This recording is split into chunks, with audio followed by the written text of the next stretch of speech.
Vážení občané, v dnešní den jsem měl pogratulovat vítězi voleb a pověřit ho sestavením nové vlády. Bohužel volby nevyhrála koalice Spolu, což od první minuty ukazovalo na ruský vliv, který se potvrdil, jakmile se zjistilo, že hnutí Stačilo, Motoristé a hnutí ANO získali dohromady 140 poslaneckých mandátů.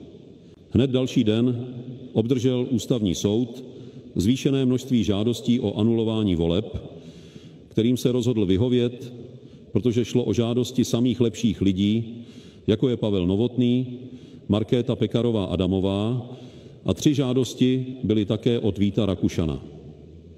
Ihned začala konat policie a státní zastupitelství, které zjistilo, že opoziční kandidáti získali za volební kampaň neobvyklé množství příznivců, především na síti TikTok.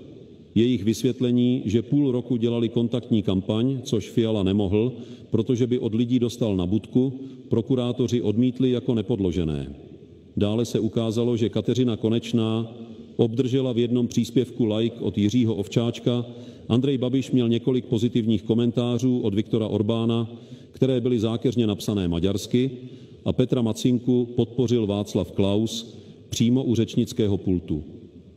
Ústavní soud konstatoval, že všichni jmenovaní tím získali nedemokratické výhody a rozhodl o anulování voleb.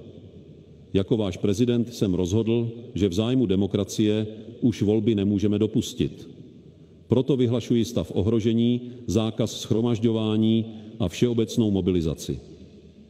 Novým premiérem jmenuji Karla Řehku a poslance osobně vyberu mezi členy své rodiny, která už dávno osvědčila věrnost evropským hodnotám a Českou televizi nyní povede Otakar Foltýn.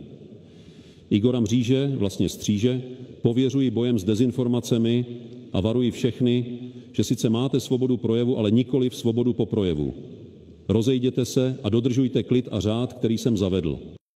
Děkuji vám za pozornost.